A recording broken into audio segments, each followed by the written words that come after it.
Madam, with your permission, we are ready to start. Yes, please do. Yeah. All right. Sure. So, namaskar everyone. Welcome to the 12th talk of the Suraj Linguistic Talk series. This has been an excellent platform, and I think we have made the most of the pandemic, like most universities and departments across the globe. And we're very privileged that we've had a series of very good speakers, and today's speaker is no exception to that tradition. On behalf of Department of Linguistics at Central University of Rajasthan in India, I'm Dr. Sharita Sharma from the same department, and I'm very pleased to welcome you all to today's lecture. We are here for the 12th Suraj Linguistic Talk series, and the title of the talk is Science Behind Swearing. That's the theme, and the title is Swearing, a Cheap, Readily Available, Calorie-Neutral, Drug-Free Means of Self-Help. Our speaker today is Dr. Richard Stephens from Keele University, from the School of Psychology in UK. We are very pleased that he has joined us here today from there. May I kindly request Dean Madam, Professor Supriya Agarwal, to extend a welcome to all the participants, Madam. Please. Greetings from the Central University of Rajasthan and the School of Humanities and Languages, and particularly from the Department of Linguistics, which is hosting this talk series. I extend a warm welcome to each one of you present here on this online forum. And this lecture, which features a lot of interdisciplinary talks, has been found very, very beneficial by our academic fraternity. And everyone looks forward to this interaction in this series. And today we have a very wonderful topic, which is very fascinating and thought-provoking. And I'm looking forward to hear this, and I'm sure the others too. So Dr. Sarita has also welcomed everyone and told us about the topic, and Dr. Richard Stephens welcoming you once again. I would not stand in between, and we all look forward to hear you. Welcome once again. Thank you. Okay. Well, thank you, Madam. I'll briefly introduce Dr. Stephens, and then I'll hand it over to you for the lecture. So Dr. Richard Stephens is a senior lecturer in psychology at Keele University. He researches the psychological benefits of swearing.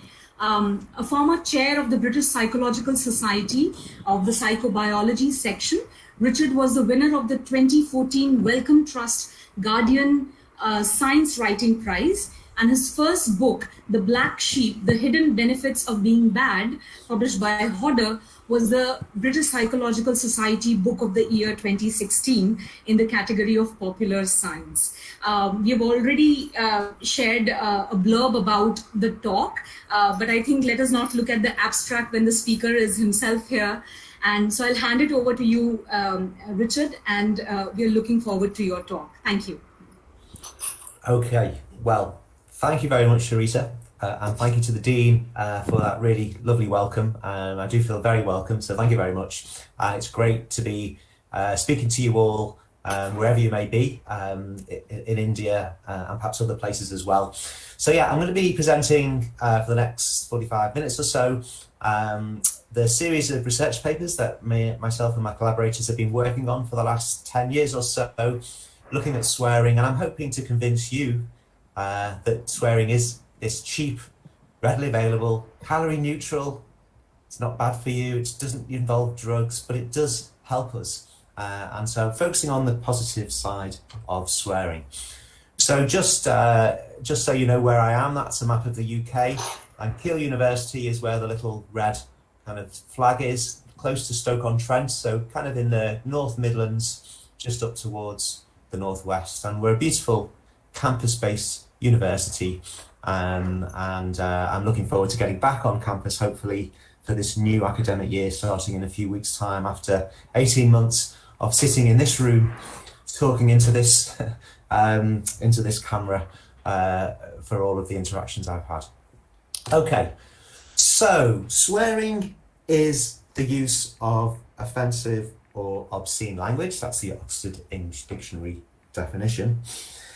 Interestingly, it's swear words that are taboo rather than their meanings. So if I were to talk about sexual intercourse in this forum, that would probably be fine.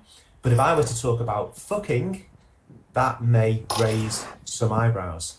Now, I do use swear words when I give this talk. If anybody is offended by it, I can give a version without using swear words, but I think usually people don't mind and are kind of expecting the topic.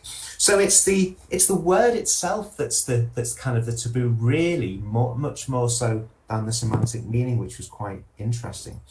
Swearing is a very subjective thing. A survey of UK television viewers about things like swearing found that 71% of viewers rated the word fuck as a very severe swear word, although 9% of people rated the same word as either a mild swear word or not swearing at all. So there's this incredible kind of subjectivity when it comes to swearing and taboo that we have to kind of dance around. Now, swearing does appear to occur in most human cultures, or at least some kind of form of swearing. I was lucky enough to actually visit Rajasthan a number of years ago and give a presentation at the BITS Pilani University, and I was there in the flesh. I wish I was there in the flesh now with you in the Central University of Rajasthan, because it was a wonderful trip, and I really loved my first and only visit to India. And while I was chatting to some of the students there, as I always do, I asked them, you know, what are some of the swear words over in India? And the word that they came up with, and I have to say I've forgotten the actual word, but the meaning of the word was brother-in-law. So that may resonate with some of you. Unfortunately, I can't see anybody the way my computer's set up. And I don't know if there's any way that you can come back to me with chat or anything like that, written comments in chat that perhaps Sharita could read out. So I'm very happy to be kind of interactive and interrupted. But anyway, that was the word. I don't know if any of you know what the word I'm referring to is, but that was the word that was said to be the kind of an Indian swear word. It's probably very politically incorrect and so on. But swearing so if swearing occurs in most cultures, it must be fulfilling some important functions linguistically. It must be conveying meanings that are difficult to convey in other ways, because people don't exercise themselves for nothing. Everything has function. And people do seem to swear for a lot of different reasons, to let off steam, to shock or insult, or out of habit. And one line of research looks at curse words as means of conveying emotion, and that's kind of very much the way I've been looking at swearing as this kind of emotional stimulus, and things follow once that emotion is generated. So how did I get into researching swearing? Well, it was everyday observations around swearing. That's a much younger me doing some building a shed on our allotment garden.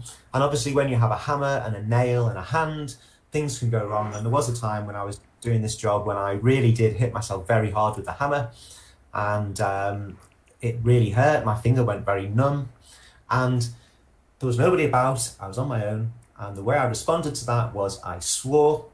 I said the word fuck, and I said it several times over a space of a couple of minutes. I wasn't screaming and shouting. I was just said it very calmly, and then after a while the pain had gone and I carried on doing the job, and perhaps that lodged in my mind at some point.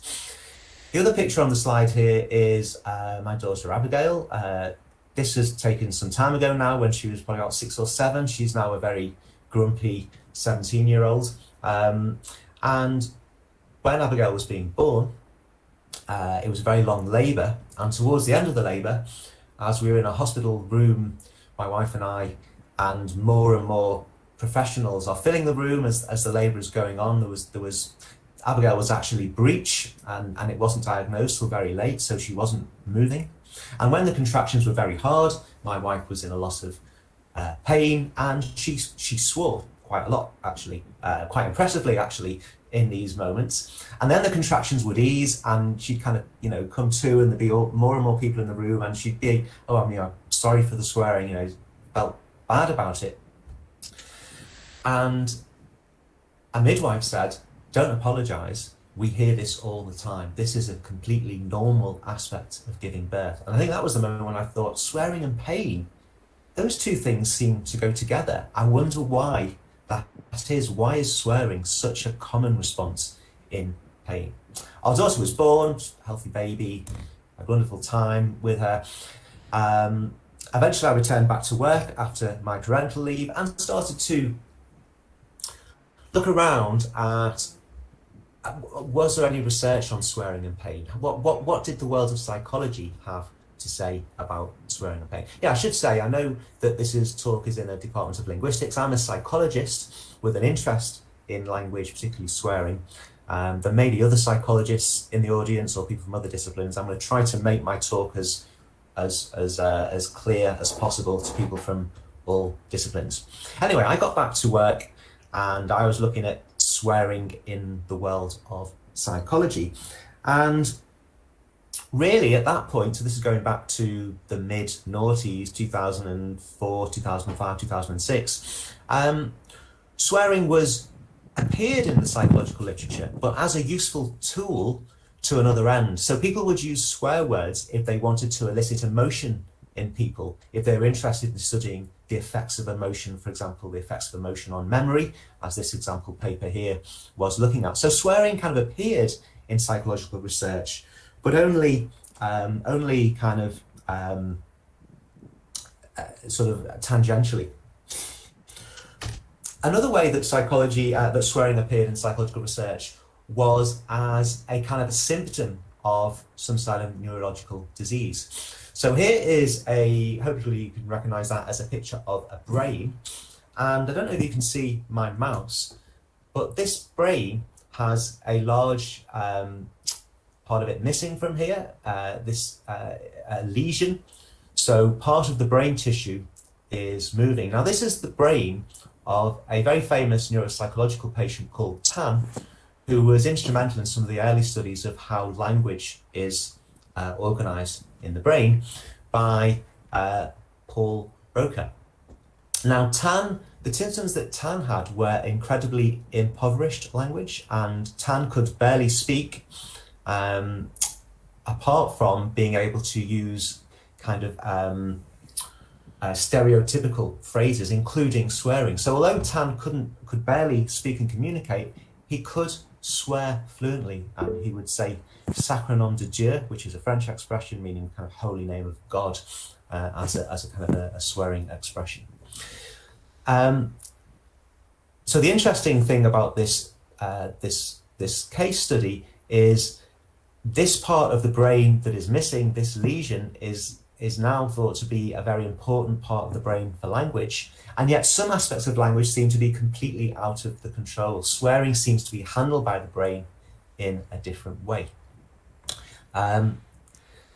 Another example along this series is if we look at Tourette's syndrome, and about half of Tourette's patients have the swearing tic known as coprolalia.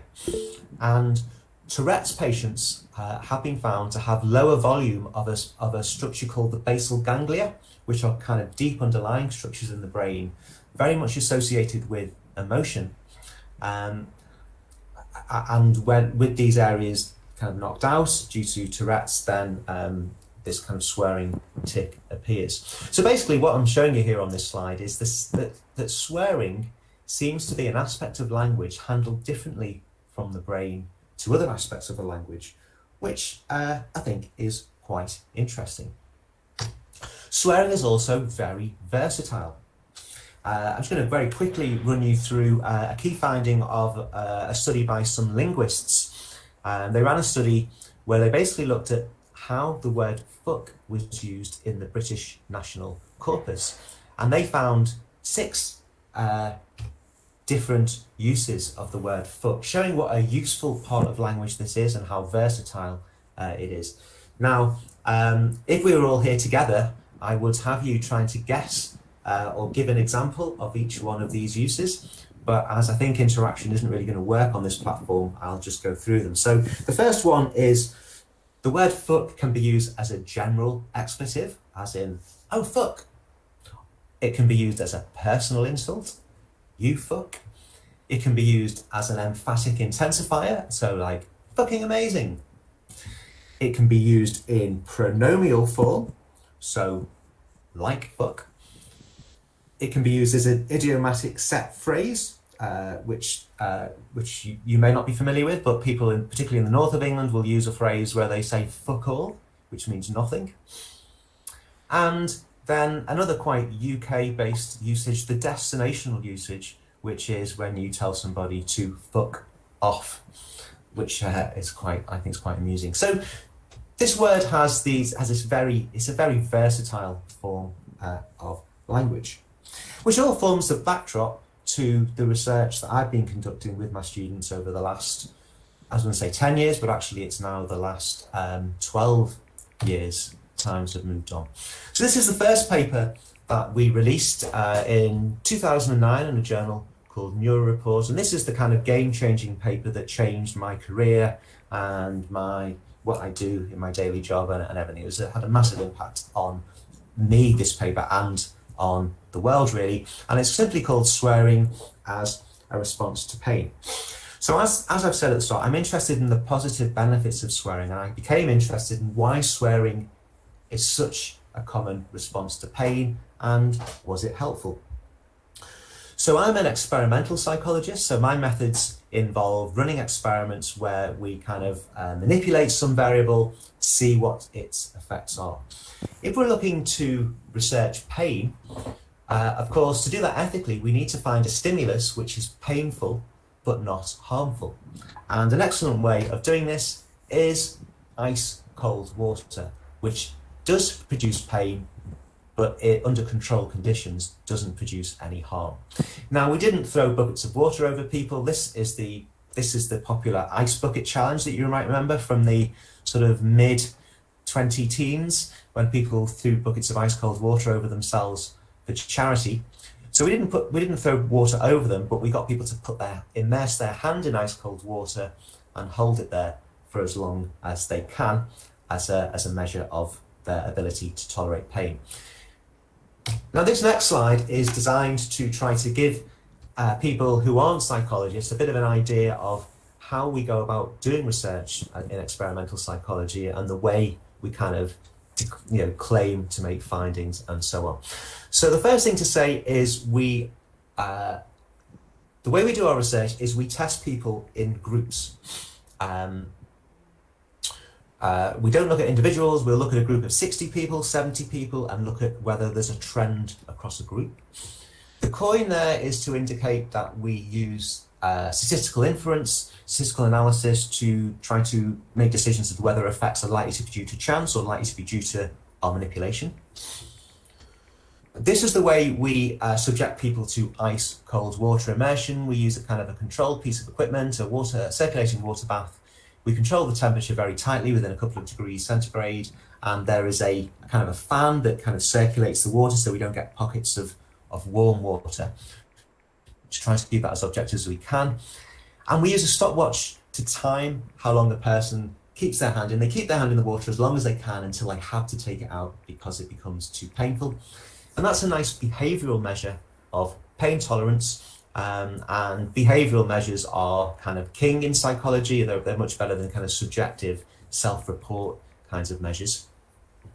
We carry out our research in rooms like this, kind of windowless, soundproofed, to try to control as much of the environment as we can, try and keep that as consistent as we can across participants, and just the variables of interest of the things that we manipulate. And lastly, these two arrows are there to kind of show the importance of reproducibility and the importance of findings being able to be replicated and shown again and again. And I'll be talking, when I get to the studies, about which findings are kind of reliable and have replicated. So it's a very simple methodology. We ask people to nominate a swear word, and then we ask them to repeat that swear word while they immerse their hand in ice cold water. And as a comparison condition, we asked them for a non-swear word, and my students came up with a word to describe a table. And they repeat that word while also dipping their hand in ice cold water, and we compare how long they keep their hand in the water under those two different conditions. Here's some of our findings. So this is that first study in 2009. The first graph shows that people will hold, on average, they'll hold their hands in the water for longer when they're repeating a swear word compared with repeating a neutral word. They perceive the pain as less on kind of a perceived pain questionnaire. And we also measured heart rate in our studies, and we showed that heart rate was higher in the swearing condition. And the heart rate being higher is quite important for how we explain what's going on, which I'm going to come to in a moment. But talking about replicability, I just want to quickly show you the same results from our follow-up study in 2011 in the Journal of Pain, where we basically replicated the effect of holding the hand in the water with swearing. We replicated the heart rate effect of increased heart rate with swearing, but we didn't replicate the perceived pain. There was no difference in perceived pain. But our key findings have replicated in two different studies, which attests to their reliability. So when that paper came out in 2009, it generated a huge amount of kind of exposure, and I got to talk about the research on TV. I got to talk to newspaper journalists, the radio. It basically went viral, this study, and generated a huge amount of attention.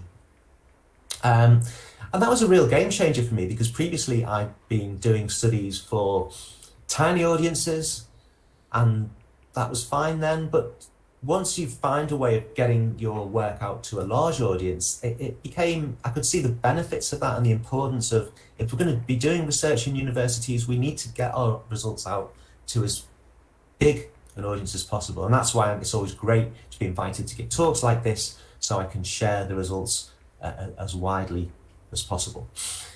Now, one question that I got asked a lot in the media was, does it make any difference how much you swear in everyday life?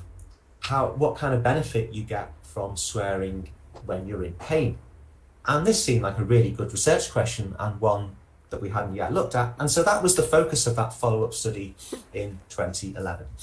So again, if I was doing this live, I would now be asking you as an audience, who doesn't swear and who swears a lot? Does anybody not swear? And I don't know if there's any way that I can be, that you can feed back to me. Does anybody not swear at all?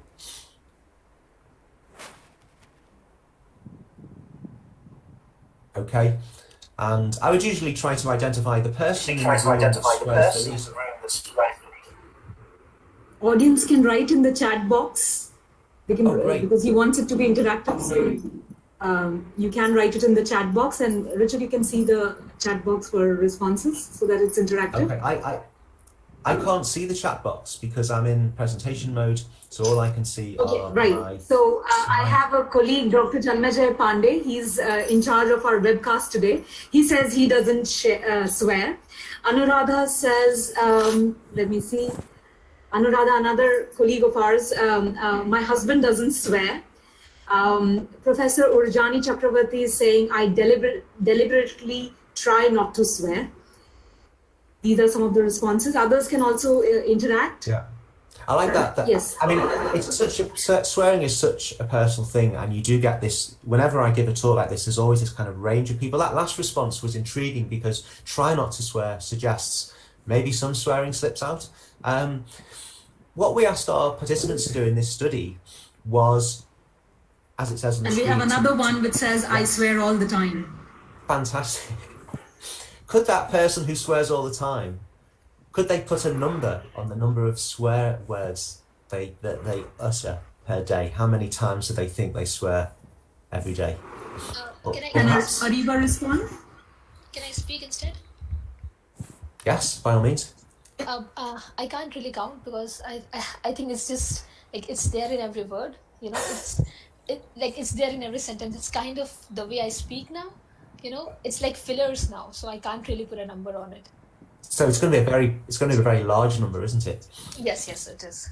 Definitely. I mean, I don't know, maybe, I don't know, but it's honestly, it's like fillers. So, and obviously like Hindi swears, but so I would say things where I'm not actually abusing someone, but I'm just saying it because that's the way I speak. Yeah, I mean, absolutely.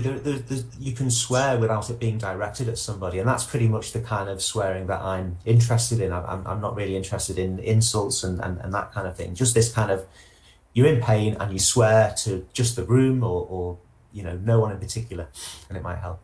Well, we asked our participants in this study to give an estimate of how often they swear per day, and the lowest was 0, and the highest was about 60 words per day.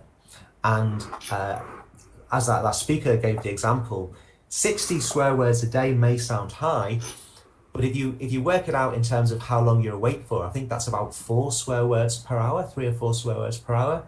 And I know people that will use 3 or 4 swear words every sentence. So it's not an exact science doing this, but presumably the people that swear more often will give a higher number than the people that swear less often.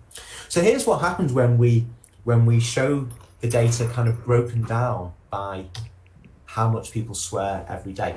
So basically what we've got here is on the x-axis how many seconds people held their hands in the ice cold water for, and on the y-axis, and on the x-axis daily swearing frequency.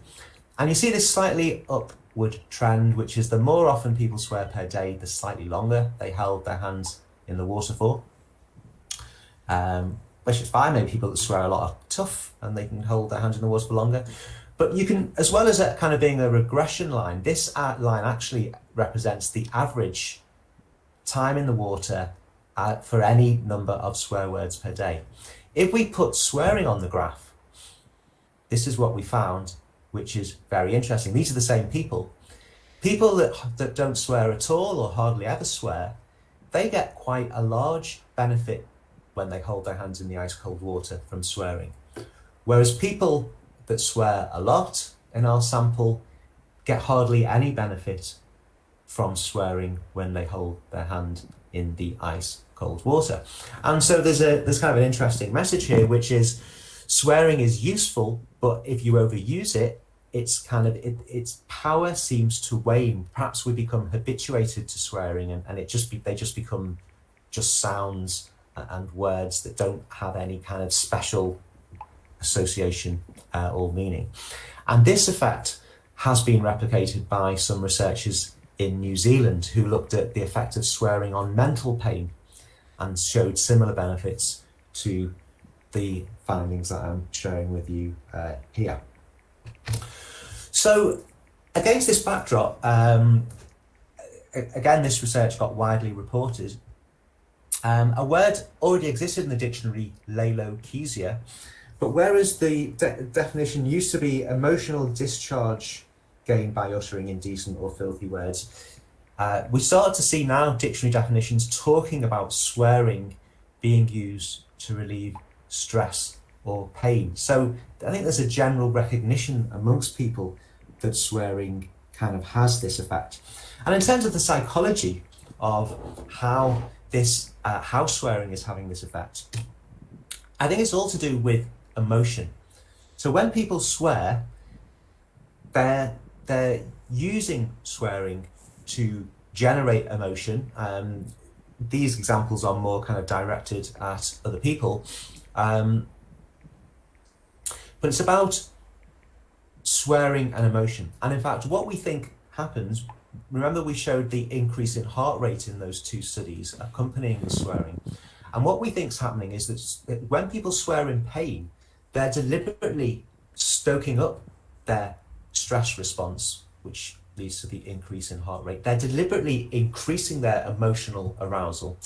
And that triggers a kind of a natural aspect of pain relief called stress-induced analgesia, which is part of the fight or flight response, which kind of prepares us for action. So we think that people swear in pain to deliberately provoke an emotional response in order to experience stress-induced analgesia. Okay, so that's just the first 2 studies that we've done. I've got about 4 or 5 studies in total that I want to share with you in my talk today, time permitting. So let's move on to a slightly different way of looking at swearing. So we know that verbal swearing helps people cope with pain, but of course you can swear in other modalities. What about taboo gesticulations?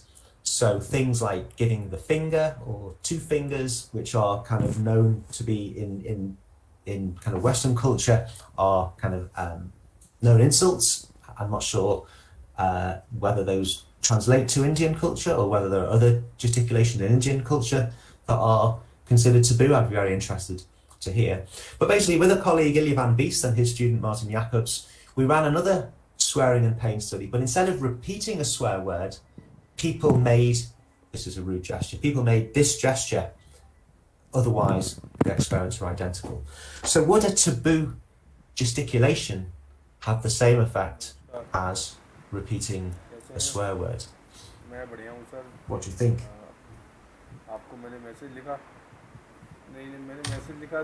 That's the gesture people made, and that's the result. No effect. So a gesticulation didn't have the same effect as verbal swearing.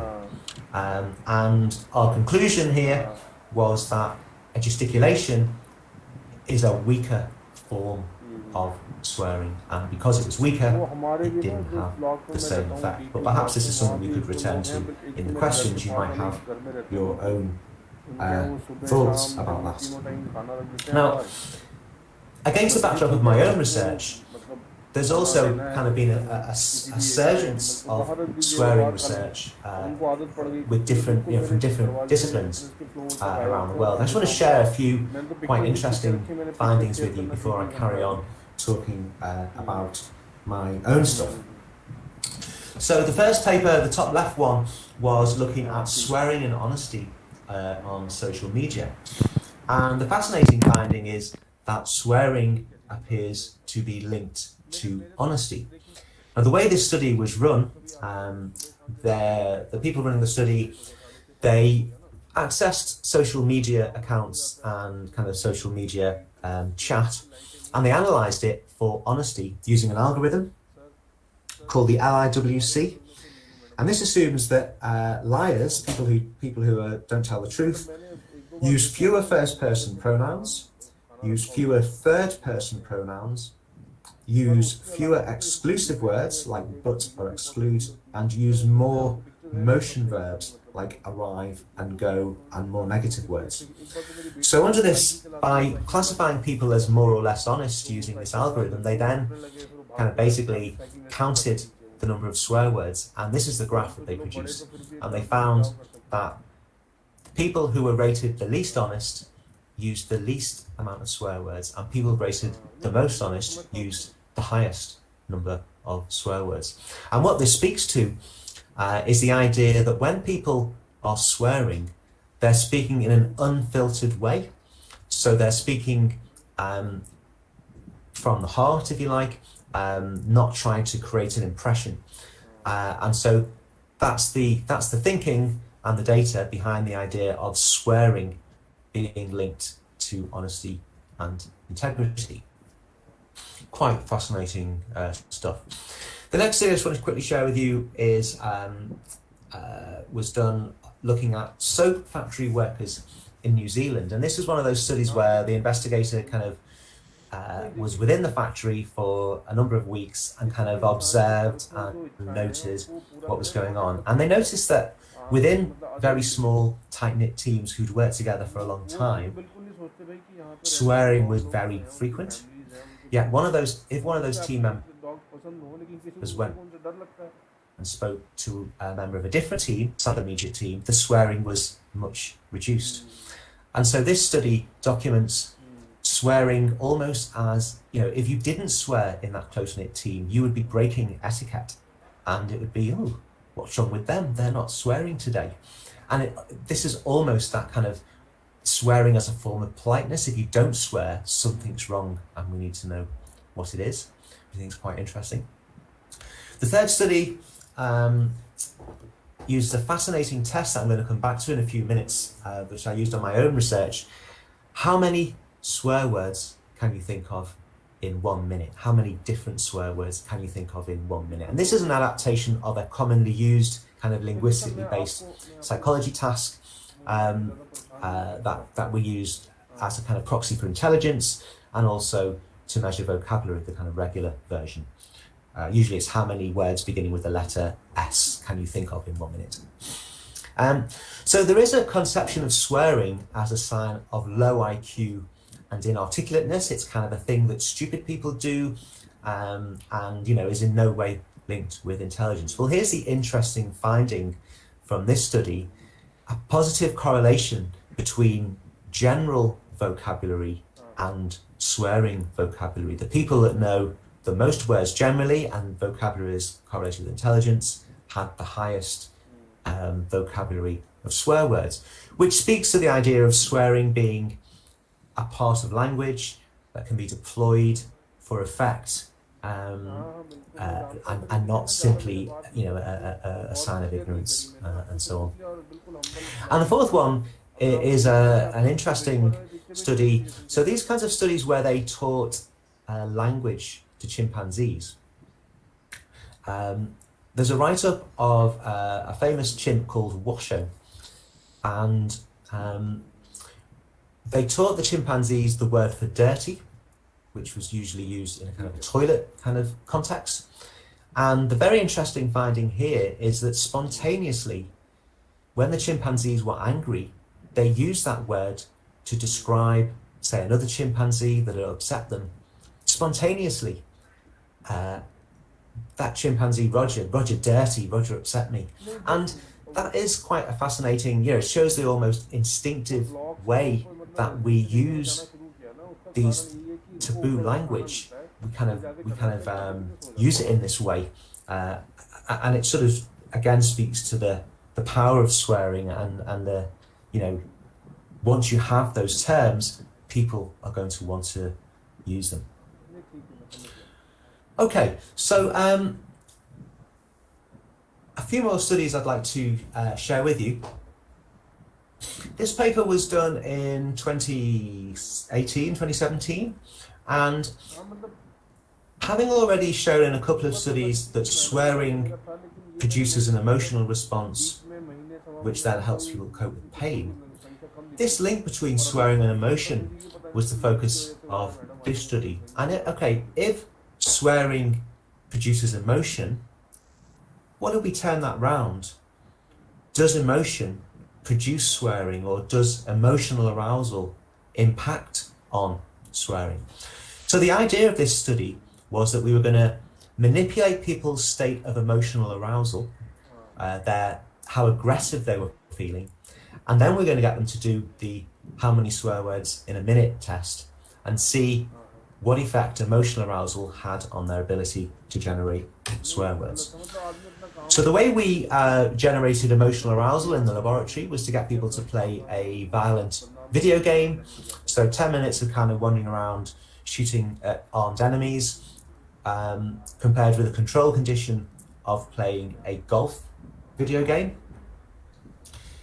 When we then got people to self-rate their level of kind of aggression using a standardized questionnaire, we showed there was evidence of raised state aggression levels in the shooting game. So we've successfully made people feel more emotional. Then we got them to do the how many words in a minute task. What did we find? Well, quite interestingly, people were able to generate more swear words in a minute after playing the shooter game than the golf game. And that was both with our behavioural measure, and we also got them to self-rate their fluency, and that was also increased, which really cements this link between swearing and emotion. It's a two-way thing. It's not just one way. We can swear more when we're emotional, and vice versa. And again, when I've kind of done this talk live in the flesh, so to speak, it's been quite fun to ask the room to do. Sharita, should we do it over the chat? So basically, we'll run the clock for a minute and see how many different swear words. Is that? Should we try that, Sharita? What do you think? Why not? I don't think there should be a problem. Dean, madam, with your permission, is it okay? We can do this. It shouldn't be a problem. I think we are all. I think we can do that. Stephens, you can ask audience to. Okay. Yeah, we can do so that. What we'll do is now. So let's say, what are the rules? I'll run the clock for a minute in a moment, and in that time, people type as many type swear words into the chat, and watch the chat. Don't keep typing in the same word. If someone's already typed in a word, don't type it in again. And we should hopefully see a growing list of different swear words in the chat. I think it's fine to use any language of swear words. Although obviously, I think outside Indian and English, we might have a job in knowing if they're swear words or not. But let's do that. Any language. And I've never tried it on chat before. Should we give it a go? I'll just add this for the benefit of our audience and for speakers, students as well, that I know a lot of them might feel inhibited to write because their names might appear, but this is an academic exercise. This is an academic exercise, and I'll encourage all of you to participate in this study. So please go ahead. There'll be no judgment here, so please go ahead. Yes, indeed. Okay, so let's see. I'm going to start the clock in a few seconds time. So when I say go, please try in the chat to generate as many swear words as you can in 1 minute. Go.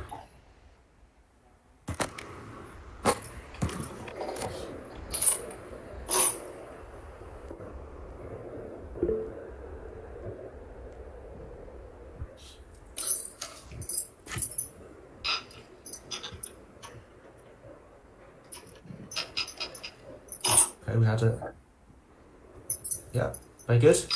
That's a good one. Very good. All English so far. Oh, here we go.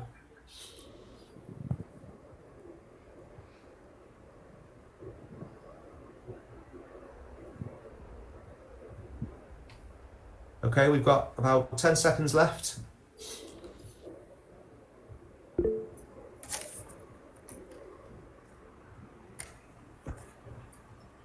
And the last couple of seconds. Okay, stop. Thank you very much. So, is there a way that we can count the number of... Shall I quickly try to count up the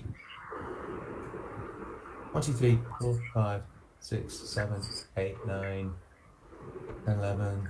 I'll take your word for the Indian ones. 12, 13, 14, 15, 16, 17, 18, 19. We had that one. 20, 21. I think we had that one. 22, 23, 24, 25, 26, 27. I make it. 27. Well done.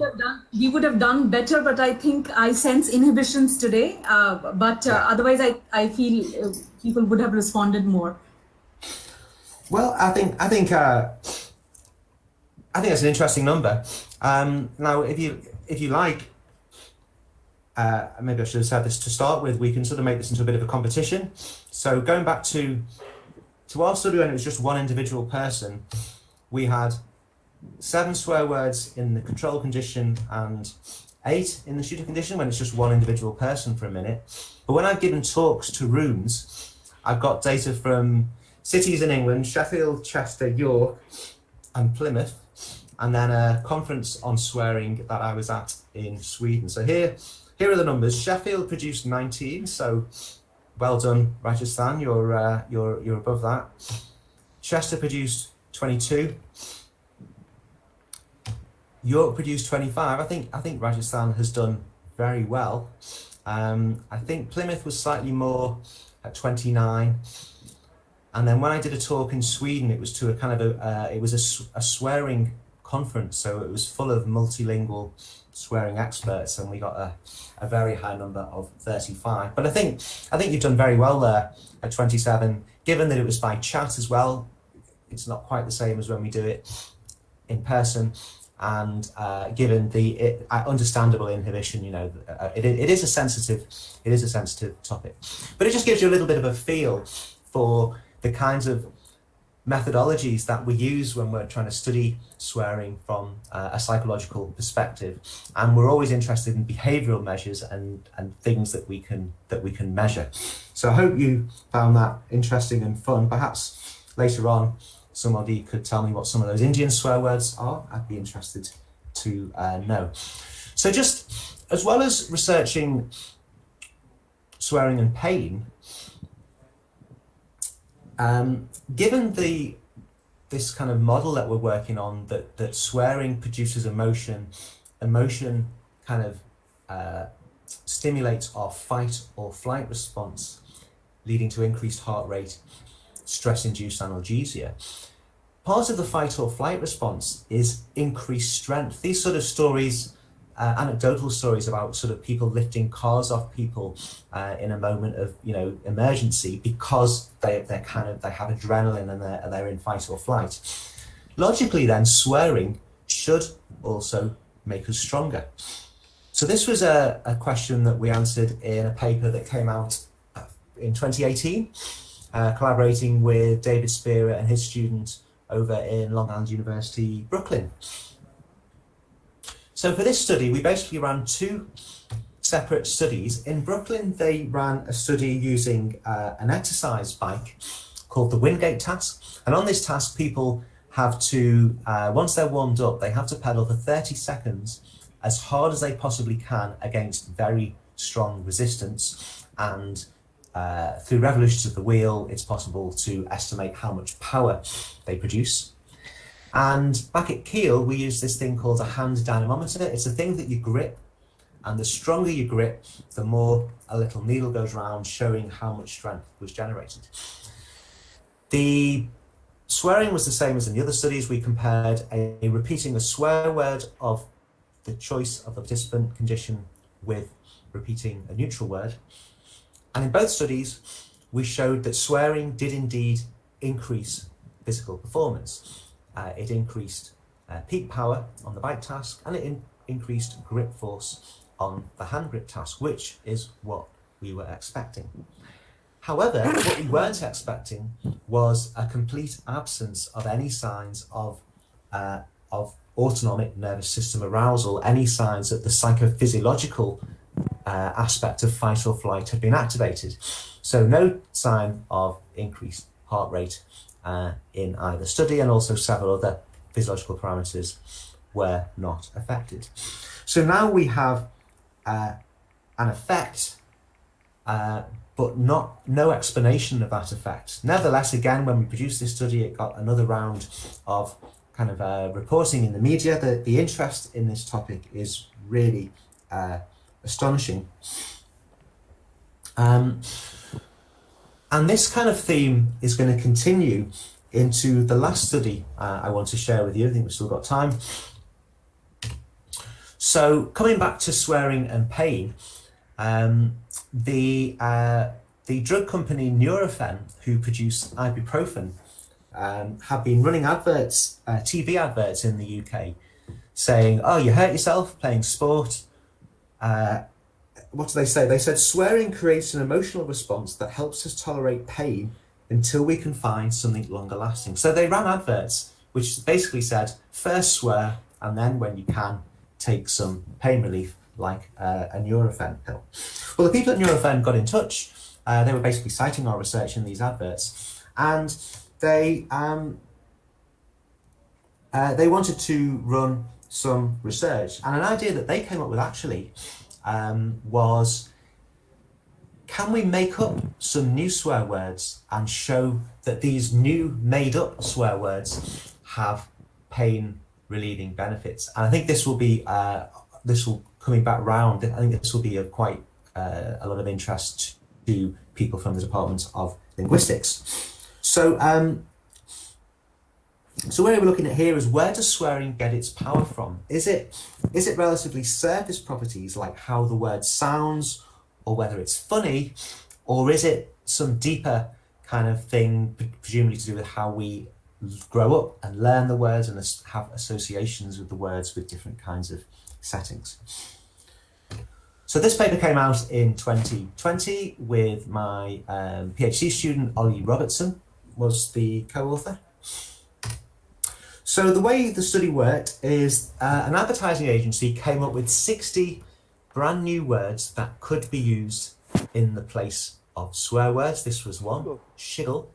And we held a kind of like a focus group with some experts, myself, a lexicographer, a dictionary compiler, and a swearing expert, Emma Byrne, and some lay people.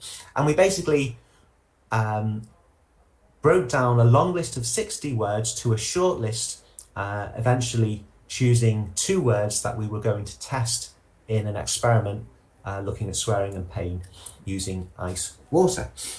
The steer was that one of the new words should carry emotional resonance, so going down this route of emotional arousal and stress-induced analgesia. And the other word should be distracting, which is another possible mechanism, possibly via humour. So it was quite a fun afternoon. It even involved some of us going out of the room and yelling the swear words up and down the stairs to see if they seem to work or not. And we came up with a short list of 2 words.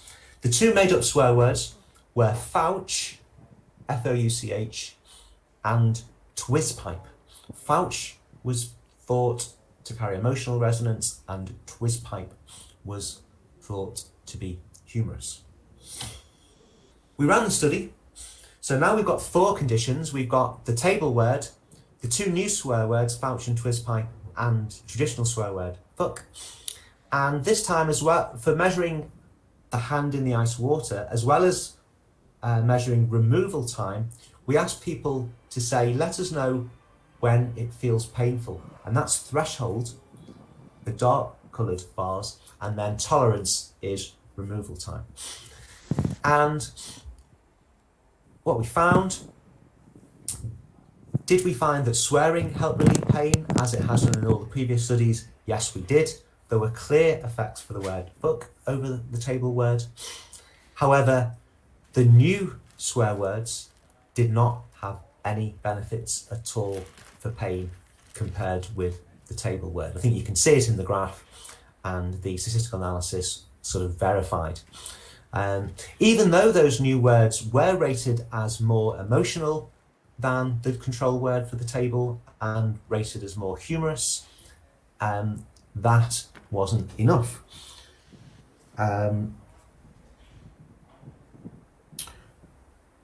So it suggests that it's not just the sound of the word or even the feel of the word that gives it this pain relieving, this sort of extra power.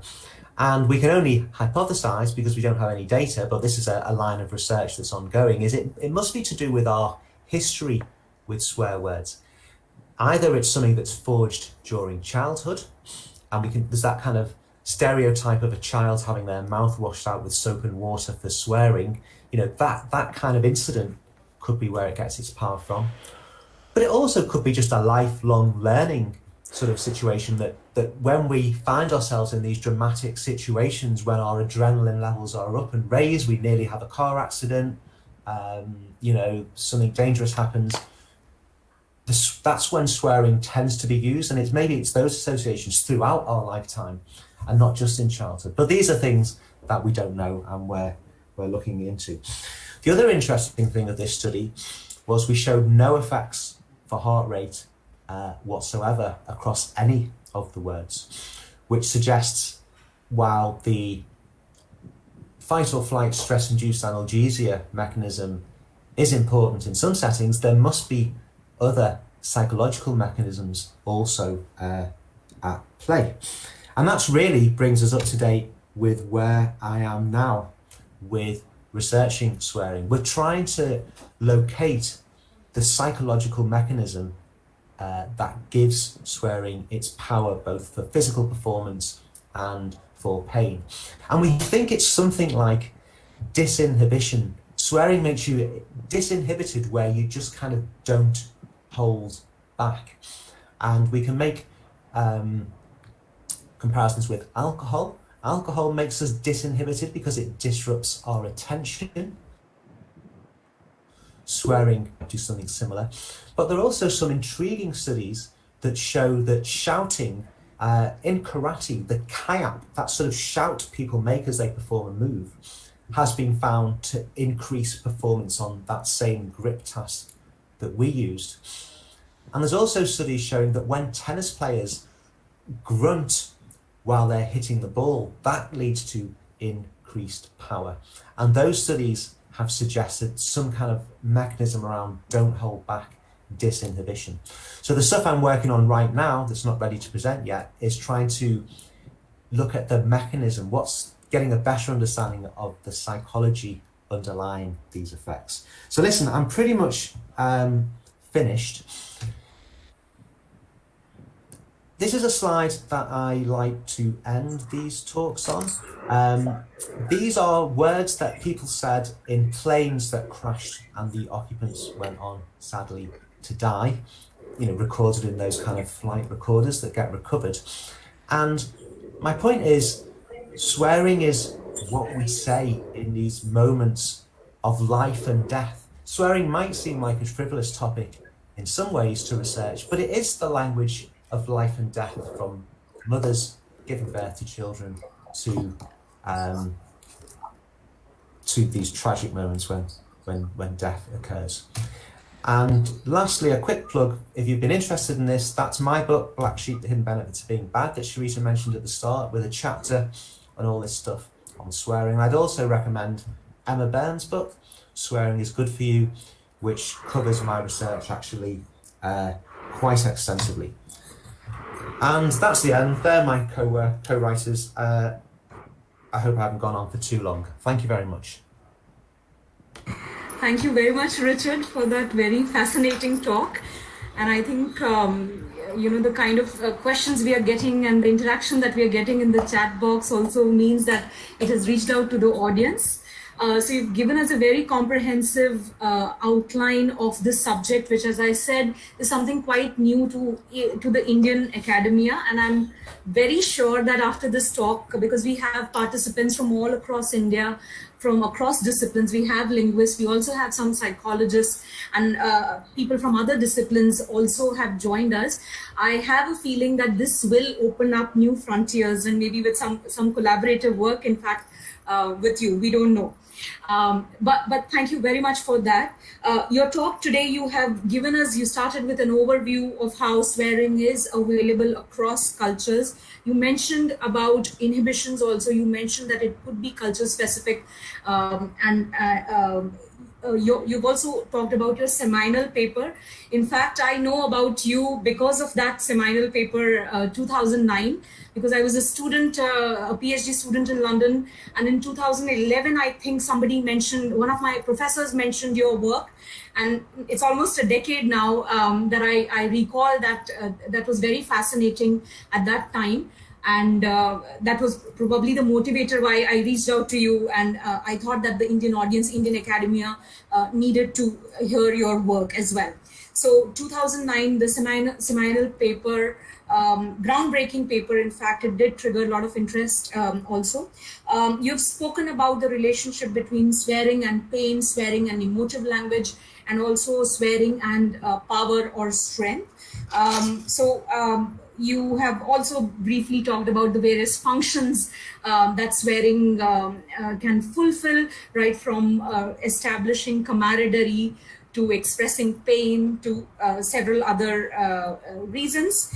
And the most interesting find that I just, when you shared the slide of the chimp using dirty words, Mayuri and I were all saying, oh my God, the chimps are also using swear words. So we need to, we're looking forward to more research on those lines. So you've also spoken about, the linguistic aspects of emotive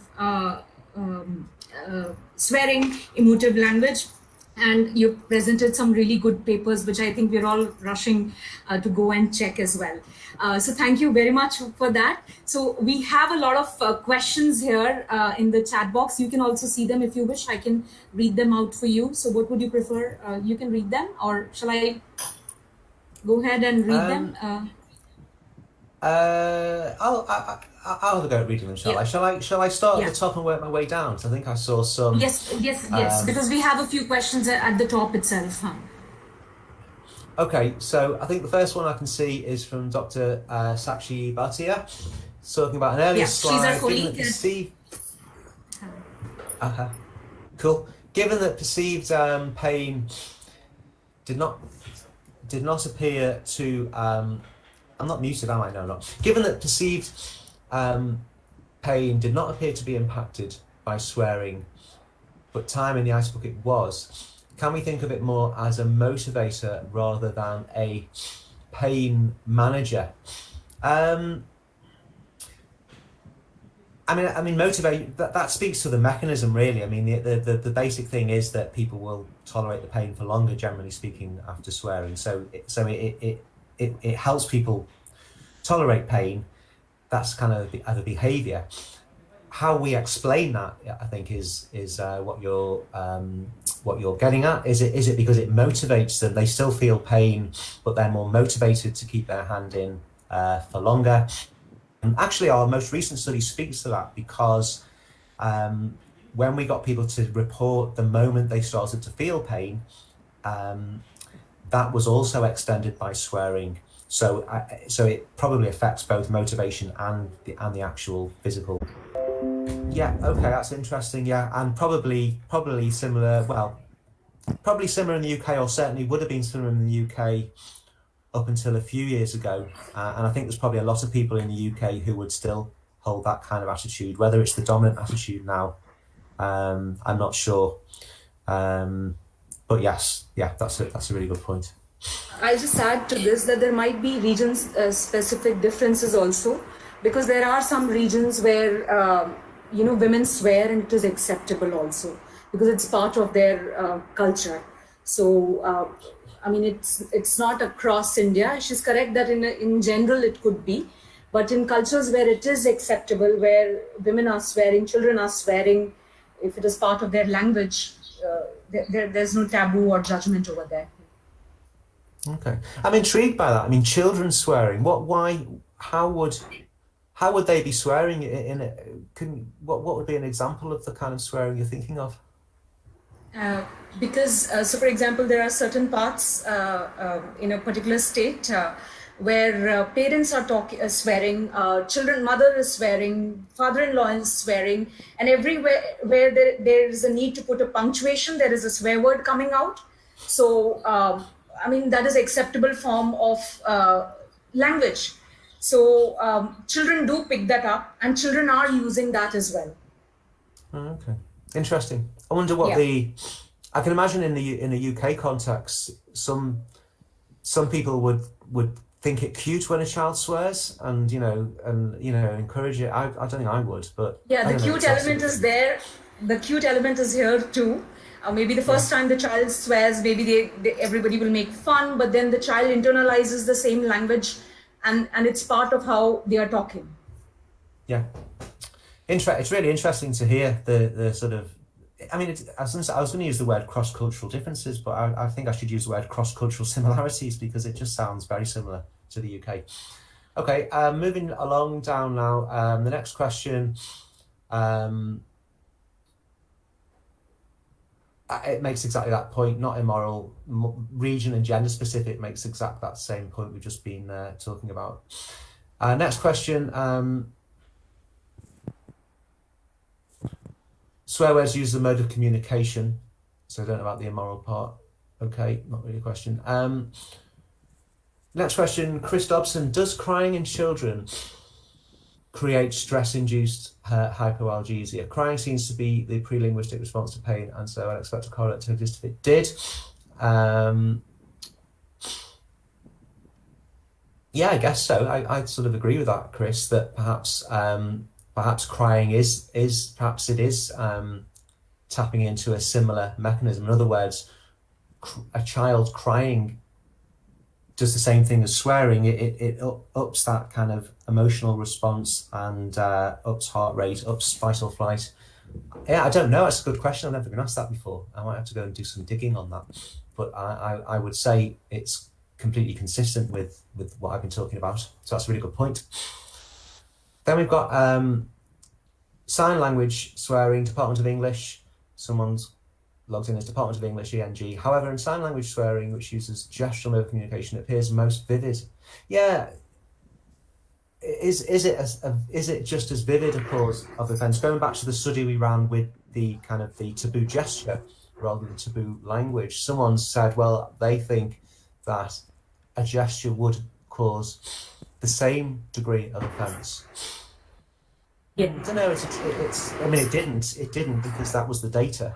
But there could be other explanations. But Richard, because you were testing hearing people, but if you were to test deaf people who are using these taboo gestures or swear signs, I don't know. I mean, I'm just floating it there that the impact would have the same offense. I mean, it would be similar because you're using gestures for people who are speaking and who are using language.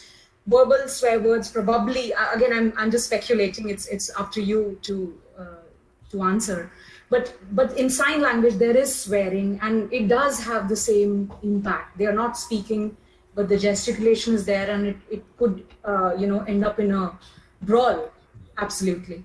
Yeah, no, that's a really interesting point, Sharice. So Sharice and I were chatting yesterday, and Sharice was telling me her research is with sign language and with deaf people, and deaf people definitely include swearing within sign language, which shows that swearing fulfills useful functions. And so, yes, you're right. I think you might expect different results running a gesticulation and pain study with deaf people who use sign language as their primary medium of communication, rather than people who use it perhaps as a secondary medium. That's really interesting. And then while we're on that topic, I was talking to a person who puts subtitles on movies, and they had a dilemma because there was some pressure on them to kind of edit out the swearing in the movies for reasons of politeness and propriety. However, the people who rely on the sign language, they want to know the swearing because the swearing conveys really important meaning that's lost if it's edited out. So it shows these words have power and are important. Okay, moving on down.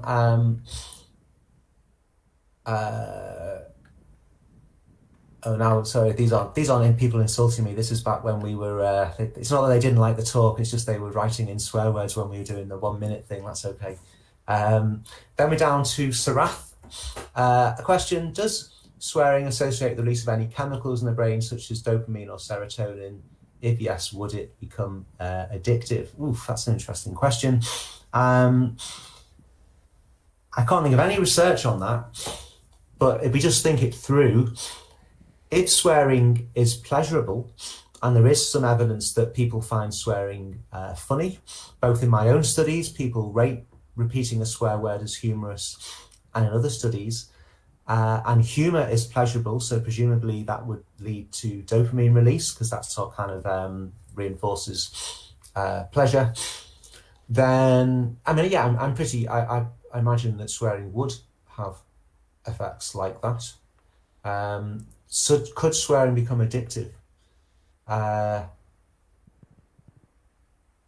Really interesting question that I've never been asked before and never really thought about. I think swearing can become habitual, and we've already touched on those examples of people that swear very frequently without any particular goal in mind, like punctuation. And I guess habitual is a bit like addiction. That's an interesting question. I don't